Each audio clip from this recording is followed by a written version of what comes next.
Thank you. My guests tonight are Ricky Gervais, star of the inventive and hilarious sitcom The Office. Then there's the woman who's been our witness in countless war zones. She is Kate Adie. Our first guest is one of the few human beings who might have travelled more than Kate Adie. His epic voyages have taken him round the world in 80 days and pole to pole in his own time. His latest adventure is crossing the vast and merciless Sahara Desert. Ladies and gentlemen, Michael Palin.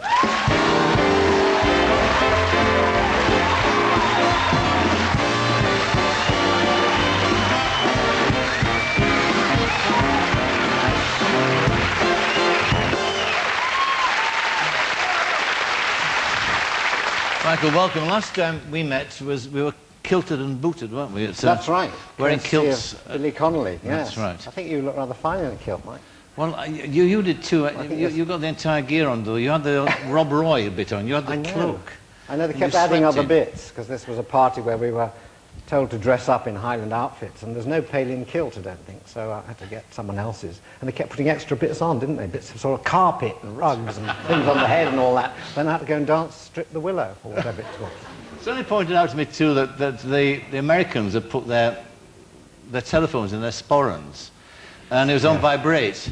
And there was you see men going on with vibrating sporrans. Not a pretty sight. Is that the explanation? Oh, yeah, I just thought it was a good party. Pleased to see you. Pleased to see you, yeah. Cross the Sahara in a kilt. That'd be a one to do, wouldn't it? Yeah. It would be very, very unwise, I think, Mike, because the sand gets everywhere anyway, you know. A long kilt, which of course is what, I mean, they wear long robes in the Sahara, and quite sensibly too. Why the Sahara? What was the appeal? Was there a kind of boyhood fascination in it? Well, there was a bit of that, but I've been fascinated in most of the world since I was a boy anyway. I always wanted to be an explorer. And the Sahara seemed to be one of those places that, one of the few places in the world which remains relatively unexplored.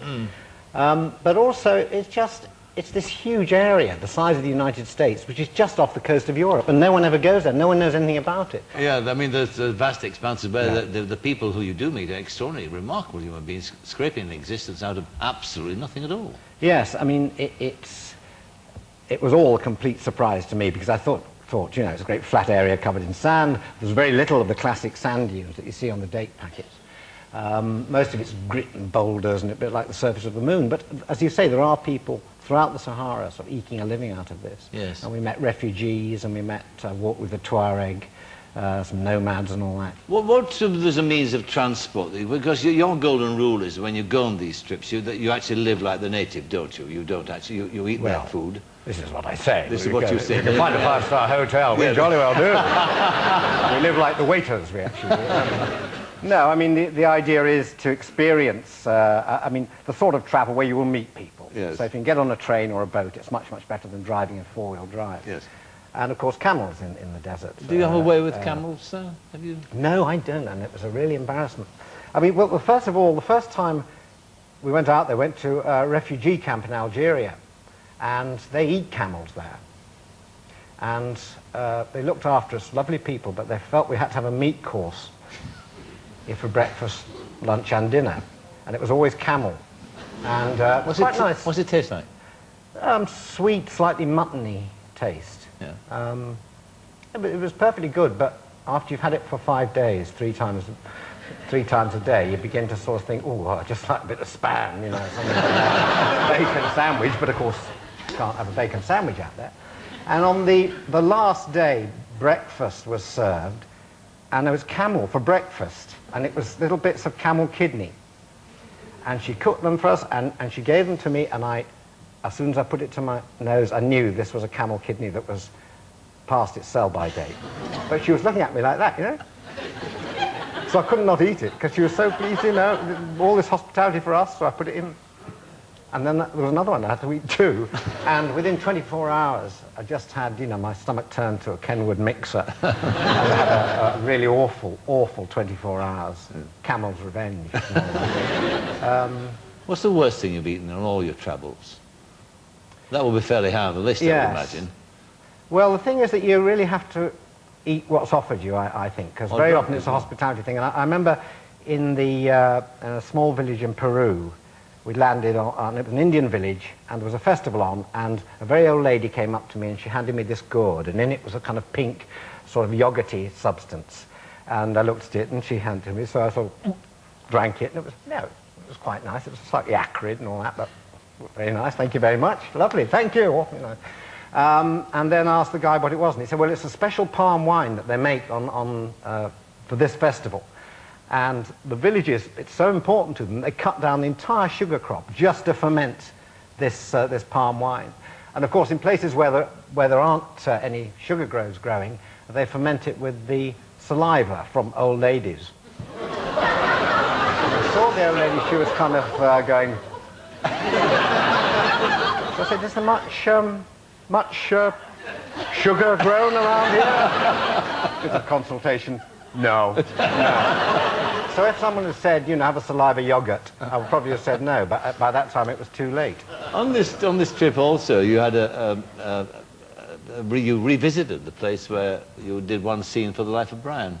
Yes, well, Tunisia. I mean, that was the first time I'd been to the Sahara Desert, was in southern Tunisia in 1978, when I was crucified there, you know, for the last sequence of Always Look on the Bright Side. Yes. And so I was one of those few people able to say in a piece to camera, I've come back here because I was crucified here 30 years ago. And so we visited that, yes, and I mean, they've that would be taken it down. Some mixed memories for you, I would imagine, because in between time, of course, your great friend and indeed mentor of that film, George Harrison, had died, hadn't he? Yes. George rescued that film, didn't he? He did. I mean, EMI had the script, and suddenly we'd actually spent quite a bit of money on preparing the film, and suddenly the head of EMI actually read it and said, we can't, you know, my company can't be seen supporting a blasphemous film like this. And we were building the sets out there in Tunisia, and George Harrison and Dennis O'Brien, his business manager, stepped in and found the money for us just like that. Yes. And George said, well, I did it because I wanted to see the film. Yes, he was a nice guy, and he often, I mean, lived in the shadow, of course, of the major two, if you like. But it seemed to me that he enjoyed his money. He's put his money to work in areas that he liked. Yeah, George he loved spending his money, and had this passion for fast cars, which I always think was rather nice. He had the Indian Karma, and then these manic cars he'd have. And he always liked to take you for a ride in them, and they all go about 390 miles an hour. I remember once in Henley he said, come on, you want to have a go, take you out in this. And, you know, I got in it, and you know, he said, we'll go to Maidenhead, or something like that. And, no, Marlow, that was it, we'll go to Marlow. And Marlow's only about sort of 10 miles away, and very, very narrow lanes. It's not the place to have a high-performance car. But George got in there, boom, he'd roar off and get behind, find some little old lady in a Morris Minor, and George would wait, and then he'd rev up, and within seconds, if you could see 4 feet in front of it, he'd be into that 4 feet. Boom! It was almost as though he went over the top. And so we proceeded from Henley to Marlow in a series of sort of 200-mile-an-hour bursts. I was absolutely terrified by the end. But, you mentioned earlier, you said that the boy growing up in Sheffield always wanted to be an explorer. So how come that he didn't become an explorer till he'd done all kinds of other things, including being a comedian? Well, I mean, it wasn't the opportunity for exploring. In Sheffield? The careers master at school wasn't very keen, so he wanted to be an explorer. No. Well, it's as daft as saying I want to be a python. I know, well, exactly, I wouldn't say that either. We had actually a wonderful careers master who, I think he was on a retainer from Pilkington's Glass. Because everyone in the school, whenever they went, if they were interested in scripture or underwater swimming or sort of set design, he'd say, well, jolly good, I think the job for you, and he'd reach in a desk and get a pamphlet out, Pilkington's Glass. And you see all people in school, yeah, I don't know how many people from my school went into Pilkington's Glass, there must have been thousands. It's interesting reading about